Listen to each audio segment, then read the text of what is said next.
Hey guys, welcome to my channel. We are reading A Dog's Journey by W. Bruce Cameron. This is going to be chapter 16. So I'm just going to start reading. We took a long car drive. I elected to curl up on the front seat with my head within easy reach of CJ's hand. And she touched me every so often. The love flowed through her hand and eased me into untroubled slumber. It was so much better than being in a place of barking dogs. I hoped I would never have to go there again. I just wanted to be right where I was, a front seat dog with my girl CJ.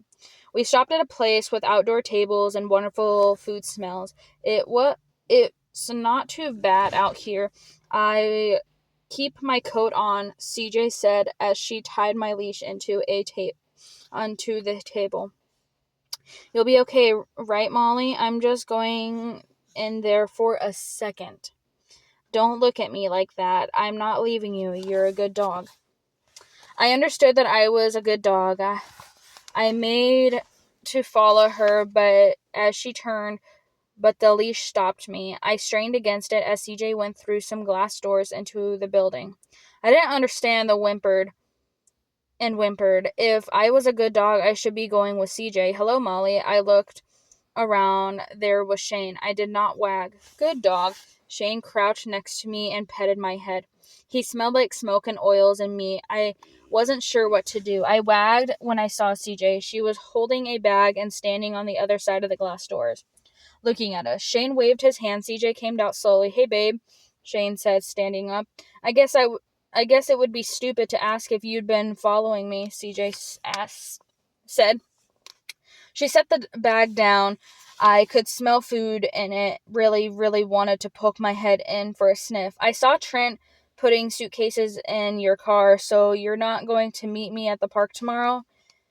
A cousin of mine is sick. I've got to go visit her. I'll be back in a couple days. The point is, you made a commitment to me. Now you're breaking your promise? You're right. I'm in breach of contract. This isn't funny. This is what you do all the time, Shane said. I would have called you. That's not the point. I told you I need to talk to you, and you've been blowing me off, and now this leaving without even telling me. You gave me no choice but to follow you. I nuzzled CJ's hand and reminded her I was here, and I could put the content of bag to good use if she wasn't going to.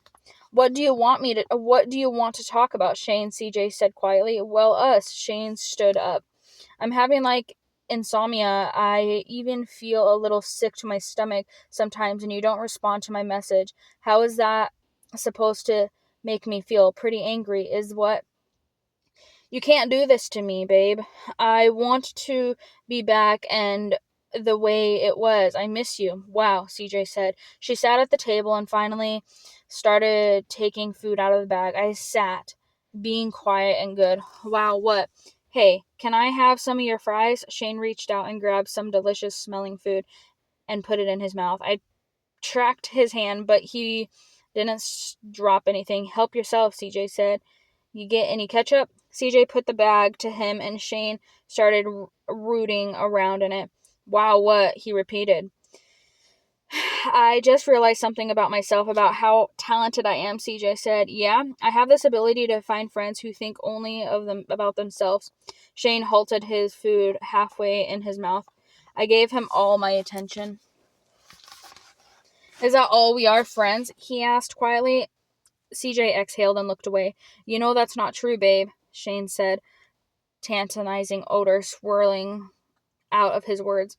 It's like you're perfect for me. Everyone says we're great together. Hey, get more ketchup, okay? You only got one pack. That's not enough. CJ sat for a moment looking at him, then wordless, got up, went into the building. As soon as she was inside, Shane reached over and looked in her purse, pulling something out that wasn't edible. CJ's phone. He didn't talk to it, though. He stared at it. Santa Monica, he said out loud. Holy. He tossed the phone and the person sat back. CJ came outside and handed him something.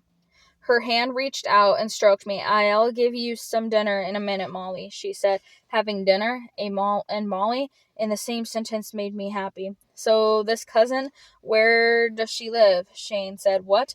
I said, where are you going? Oh, St. Louis. Right. We both know that's a lie. Sorry. You don't have a sick cousin. You're taking off so you don't have to deal with me like an honest person. And your special talent is being accidentally hilarious. Shane anger flashed hot, popping off his skin. He brought his hand down to the table in a hard slap. I jumped up, startled and uncertain what he was doing. I felt some fear in CJ. What was going on? The fur on the back violently rose. I could feel the prickling of my skin as it did so. This ends here, Shane snapped. What does? The lying, the manipulating, the selfishness. What do you mean? We're getting in our cars and driving back to Wexford.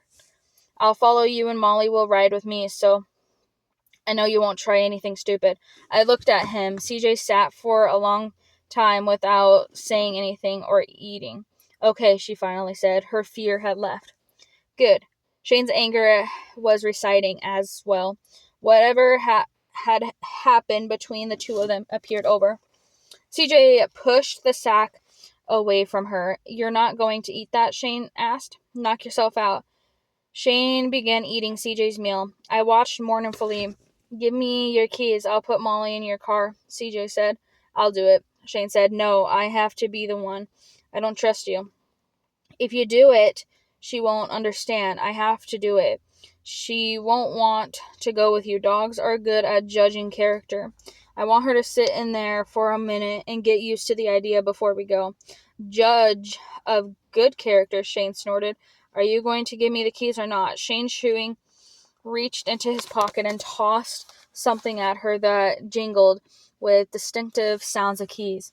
CJ started to pick them up and dropped them in front of me. I leaned forward for a sniff, smelling smoke and some long dead animal. You have a rabbit's foot in your key now? CJ said, yeah, it reminds me how lucky I am to have you. CJ made a noise and scooped up the dead animal, that thing with the keys. She untied me. Come on, Molly.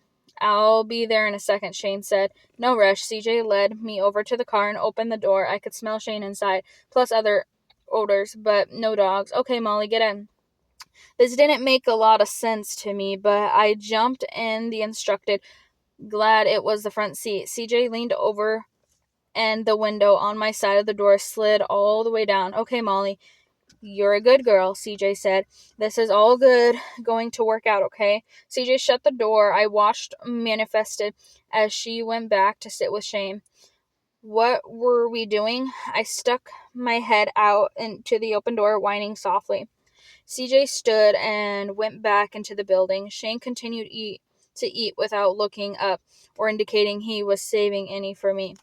Then I jerked my head, startled. The back door of the building had opened and now CJ was there. Moving quietly away, what was going on? I lost sight of her around the building and whimpered. I heard distinctive sounds that her car starting and whimpered even louder. Shane stood up, taking the bag and putting it in the trash. He yawned, looked at his wrist, and then started the doors of the building. He cocked his head, rubbing his jaw. CJ's car came around the corner, speeding right past Shane, who started at it froze. It drove a few dozen yards down the road and front door opened. Molly, CJ yelled. Shane turned and looked at me. I barked out the window. Molly, CJ yelled again. Shane lowered his head and ran right at me. I pulled my head out of the window and circled around it in the front seat. It seemed very probable that Shane was going to open the door and let me out to be with my girl. Molly, CJ screamed. Come here, now, Molly. I turned and scampered across the car seat and flew straight out the open window just as Shane arrived at his car. Gotcha, he said, grabbing me. I felt his hand on my back, and I dug my head, twisted, and then broke free. Stop, bad dog, he yelled. Shane started chasing me. I streaked across the parking lot and bounded through CJ's open door. across her lap into the seat next to her, panting. CJ shut the door and drove off. She was looking up at the top front mirror. "You're not just very bright, are you, Shane?" she said. She was driving slowly. After just a few moments, pulled over and stopped. She was still looking at the top of the window. I turned to look out at the back window, and there was Shane running after us. I could tell by his face that he was angry. CJ rolled down her window and very, very slowly began driving again. Shane stopped running, putting his hands on his knees. CJ stopped her car. He looked up and started walking towards us. He got closer, then closer still, so close that with the wind at his back, I could easily smell the food he'd just been eating. I would have liked to lick somebody's fingers at some point. The car started rolling again. CJ reached into her purse and picked up a dead animal key. She held them out the window, waving them, then tossed them over the top of the car and into the tall grass on the side of the road. Then she drove away. I watched through the back window as Shane walked up to where we'd been and started into the field, his hands on his hips. I could have found the keys easily, but people aren't especially good at locating lost things. That's one of the reasons why they have dogs, in case, though something told me that CJ had thrown the keys for reasons that had nothing to do with the game of finding and bring back. CJ soon stopped the car and poured food into the bowl for me. I knew she wouldn't forget to feed me, but frankly, what Shane had been pulling from the bag had smelled a lot more interesting. It was the longest car ride I've ever remembered taking in the night. CJ parked the car under the light and slept on the front seat, and I slept with my head resting on her legs. We drove through the very snowy place and then the windy, dry place. Most of the time when CJ ate, someone would hand her a bag of food from a building. Sometimes we ate at an outside table. The meals were exotic and delicious. This was one of the best car rides I'd ever taken. I was in the deep sleep when the car stopped and shut off. I shook myself, barely looking around. We were with a lot of other cars. The sun was not yet very high in the sky. "We're here, Molly," CJ said. We got out of the car and the smell hit me, and just like that, I knew exactly where we were. When I was a dog who worked doing find and show, I would often come with my people, Jacob or Maya, to this very place. It was an ocean. CJ led me down to the water and let me off the leash and laughed, and I leaped into the water, a couple of days worth of pent-up energy inciting me to run through the waves in lunges. We played there for a while, then walked up to some outdoor table. CJ gave me some water and food, and I sat with me in the sun as it got warmer. "Nice day," a man said. "Pretty dog." He reached down to pet me. His hands smelled like mint. "Thanks," CJ said. Where are you from?" Going to guess Iowa." "What? No, I'm from here." The man laughed. "Not with the coat, you're not." "My name's Bart." "Hi," CJ said. She looked away. "Okay, I get it. You don't want company. It's just such a nice day. I want to say hello to you and your dog.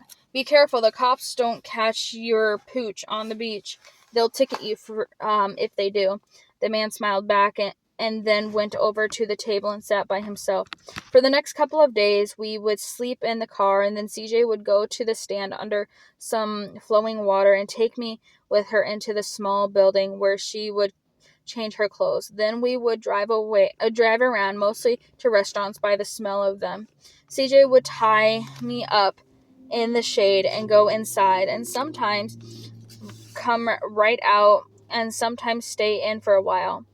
By the end of the day, her hair and clothing was rich with wonderful cooking odors. CJ always took me to the ocean to run and play, but she didn't ever swim herself. "Oh, you were such a good dog, Molly," CJ said. "It's a lot harder to get a job than I thought it would be, even for minimum wage." I wagged at being a good dog. We were, as far as I was concerned, having one of the most wonderful times ever. We were either in the car or outside every day. Wow.